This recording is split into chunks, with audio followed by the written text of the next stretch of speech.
Hindi natin maiwasan mapagod, di ba, na kurubot. Minsan mainit na din yung ulo ko, di ba, sobrang pagod na.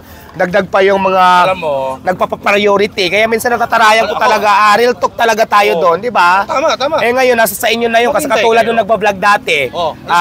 Nagla-live ako, nagpapasahod ako, biglang dumating, nagbibideo sa akin, may mga tanong siya. Eh siyempre nga, di ba, unahin pa ba kita, may ginagawa ako. Ang ginawa ko, sabi ko mamaya na lang, sinaraan ko ng pinto. Anong lumabas? Nag-upload siya, masama na ang ugali ko, malaki ang ulo ko. Wala na akong pakialam kung yun ang isipin nyo. Basta ako, ginagawa ko naman lahat. In-entertain ko naman lahat ng customer na gustong pumunta dito.